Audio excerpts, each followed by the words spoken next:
Hello, Friday, and it's World Economic News time again. Is it me getting old, or is time just not lasting nearly as long as it used to in the old days?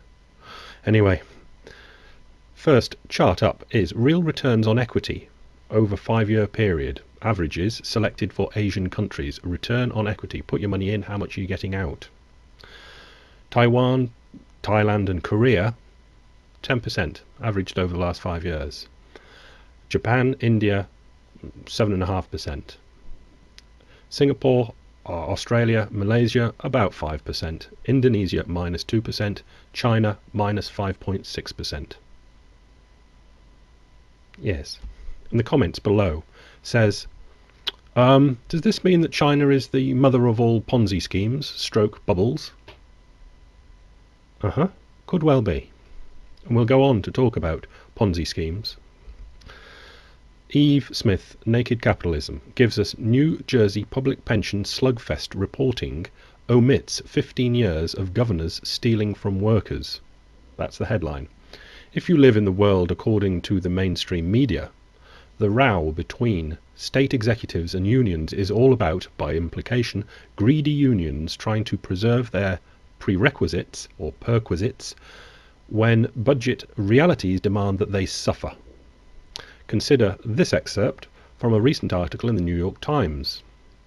Across the nation, a rising irritation with public employee unions is palpable, as a wounded economy has blown gaping holes in state, city and town budgets and revealed that some public pension funds dangle perilously close to bankruptcy. Eves goes on with, the wounded economy trashed the state budget. Funny how the article fails to point the finger at the real perpetrator, which is the global financial crisis, brought to you by your friendly too-big-to-fail banks. So, we have state, city and town budgets blown to pieces. In the article in the New York Times, it said it was done by the wounded economy. Eve points out that the wounded economy was wounded by the global financial crisis. The global financial crisis was brought to us by the too-big-to-fail banks. The question is here, how could or why did the too-big-to-fail banks do this? And the answer is because in the 70s and 80s, remember the car sales that I was pointing out yesterday, things were bottom left to top right. But then they started levelling off. And the powers that be, everybody that had need for that to continue bottom left to top right, started to having to force it up. It was naturally flowing up, but then it naturally started levelling off and nobody knew what would happen. Would it go down again? So they were doing everything they could to push it back up. Government encouraged people to go into huge quantities of debt via the too-big-to-fail banks so they could carry on shopping and keep asset prices high, so everything would appear to be all right. And this lasted and lasted and lasted. But don't forget, it was a national problem that was remedied by governmental approval of policies. The too-big-to-fail banks and their actions were sealed and approved by government. I'll give you this chart next, St. Louis Fed, and it's the M ratio again, and it shows the amount of people in as a percentage of the population working. And again, from the 70s and 80s, it went up. Governments encouraged as much as possible as many people to go to work as possible so they could have the money, so they could carry on shopping and keep asset prices high and keep it's basically a Ponzi scheme going. As long as everything's going bottom left to top right, everything is fine. But as soon as that stops or starts tipping flat, everything goes wrong, dreadfully, dreadfully wrong. So we had, of the M ratio, going from 57% up to 65%, 1999, and ever since then it's been coming down again. So that government-sponsored scheme of getting people into the workplace, women mainly, into the workplace, worked for a while, and everybody was presuming that that was going to carry on even more, up to 65, 68, 70%, everybody working merrily, everybody taking out loans, and everything would have been all right. But since 1999, the M ratio has been coming down, and the rest of the people that are working haven't got enough of what it takes to keep borrowing enough to keep doing the shopping and keep asset prices up. And how exactly did the crisis, we're back to Eve now, and how exactly did the crisis reveal that some pension funds were seriously underwater? A more accurate rendition would be that, at least in New Jersey, the state has been raiding the pension kitty for over 15 years. This is not news to anyone who has been paying attention, any more than underfunding of corporate pensions. Yeah, it's not just the private sector, public sector, all sectors have been underfunding because they haven't had what it took. If everything was going swimmingly, bottom left, top right, 70s, 80s, if it had carried on through the 90s and the 2000s, nothing would be wrong, but it didn't. It started going wrong 20, 30 years ago, and people have known this and have been stealing from the funds ever since. It's just what's been happening. They've been stealing and hoping. In the Garden State's case, Governor Chris Christie skipped the required $3.1 billion pension fund contribution last year. He claimed his move was to force reform, but what impact does another $3.1 billion failure to pay have on an unfunded liability that was already over $50 billion, $50 billion? So Chris Christie last year just says, no, I'm not paying it. It's because they can't pay it. It's not evil. It's what they're forced into because the economy isn't naturally flowing bottom left, top right. It's struggling, so they're struggling to make sense of it, and you can't make sense of it. They can't make sense of it. And what they're doing is desperate, but it's desperate because it has to be desperate. Moving on. New York Times opinion. In America, Whitman steals the future. This is New York Times article by Bob Herbert, published February the 22nd, 1995. Over the past 25 years, so 25 years back from 1995 is 1970. Over the past 25 years, or since 1970, the state of New Jersey has struggled under a succession of Democratic and Republican governors to reverse a social and economic decline that, by the 1960s, had hit many northeastern industrial areas. Difficult budget decisions were made, often at significant political cost, but the benefits for New Jersey residents were many. A vastly improved higher education system was developed and state aid to local public schools surged. The environment was cleaned up, mass transit was improved, the state's budget was balanced without gimmicks, and its credit rating was AAA. There's a strong link between those developments and the fact that New Jersey residents today, as 1995, are among the best educated in the country and rank near the top in per capita income.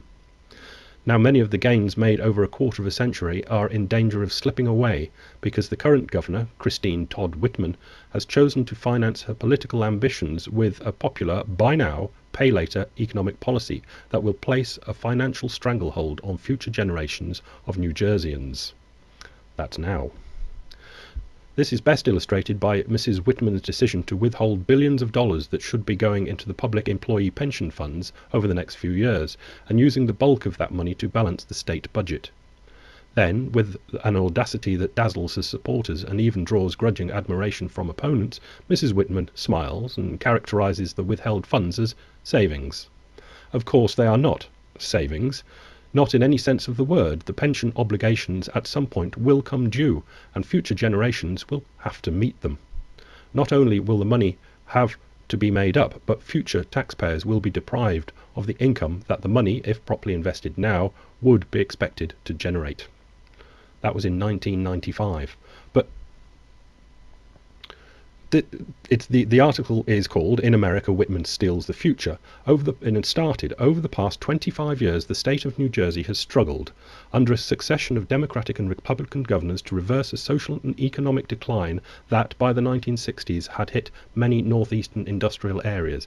Then they cleaned some stuff away, invested heavily, and things should have been rosy and would have been rosy if everything had kept going bottom left, top right, but it didn't. And quite frankly, I think they knew at the time it was never going to be. They just made it right just in case it did turn out all right. But I think they really knew it never was going to be.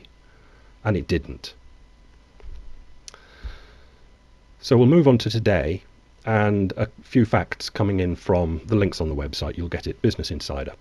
Beginning January the 1st, 2011, this week, for the next 19 years in the future, every day, for the next 19 years, more than 1,000 baby boomers will reach the age of 65.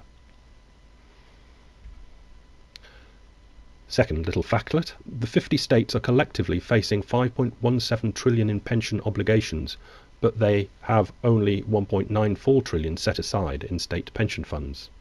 Basically, they need over 5 and they've got under 2. Approximately 3 out of 4 Americans start claiming Social Security benefits the moment they are eligible at age 62. And they've presumably got brains in their heads, and they know that the longer that they can hang on and not take the Social Security benefits at 62, the more they'll get in the end. But they're taking them. Why? Because they have to. They're presumably desperate. Last one, according to a recent AARP survey of baby boomers, 40% of them plan to work until they drop. So what does that mean? They got 40% of baby boomers plan to work until they drop. This is obviously recognition that they have to. Do you think they're going to get jobs? And if they do get jobs, do you think they'll take the jobs from the younger people? Do you think baby boomers working until they drop is going to help a projection going this way, or this way? It's obviously tipping downwards. The whole of the United States economy is tipping downwards. The whole of the Western economy, OECD, is tipping downwards, and there is bugger all we can do about it. The Fiscal Times, income redistribution, the key to economic growth? Income redistribution. Even if we could level the domestic playing field, we won't solve our wage stagnation and inequality problems. Redistribution of income appears to be the only answer, by Mark Toma, who is a heavy-hitting economist. He writes, from the end of World War II until 1970s, the growing prosperity in the US was widely shared across income groups. However, since the 1970s, households at the lower end of the income distribution have experienced income stagnation. And there's a link to real average hourly earnings have continued to do quite well. Oh, no, that's, real average hourly earnings, excluding fringe benefits, now stand at roughly 1974 levels. Now, real average hourly earnings, excluding fringe benefits, now stand at roughly 1974 levels. Can you not see what's happening? This isn't just a temporary hiccup. This has been going on for 30 years. And it's going that way. It's an irrevocable, you can't turn this back. Whilst those at the top distribution have continued to do quite well, the result has been ever-widening income inequality, and inequality has now reached levels rivaling those that existed during the Gilded Age. Inequality is already high, and if it continues to grow, it could reach a point where it becomes morally intolerable. And there is evidence that social ills grow as inequality widens. But there is an economic reason to care as well. And Mark Toma, the economist, tries to make a point for redistribution of wealth. But let me tell you that this is the entire Western world tipping down. And I'd say it was the last American dream that you've got left, that you can take the money from the rich people, spread it out among everybody, and everything's going to be all right. It is not. Absolutely and totally not. You can have it as your last dream, that if you can bring them down, everything will be fine. But it will not be. Finish with the Telegraph. Tesco, who's UK's biggest supermarket chain. Cash for gold knocks pawnbrokers. H&T Pawnbrokers shares fell 4.5% on Thursday on news of the move by Tesco into the cash for gold market. Supermarket going into the gold. What are they doing? Tesco said on its website that it will pay customers £7.81 per gram of 9-carat gold. However, last night Tesco said that from Thursday until the end of January it will increase the payment to £10 per gram of 9-carat gold. Supermarket will buy your junk gold off you. That's just how things are going to be. The West has had its day, and it is over. And it's not an economic problem, it's an energy problem. The West has run out of cheap energy. It was cheap energy that made everything so magnificent. That's all it was. And now there is no more cheap energy, and there is nothing to keep this up. You can share the rich's money around, you can sell your jewellery, you can blame the unions, you can blame the government, you can do what you like, but nothing is going to stop that inexorable drift south. Get used to it. Have a good weekend. Bye.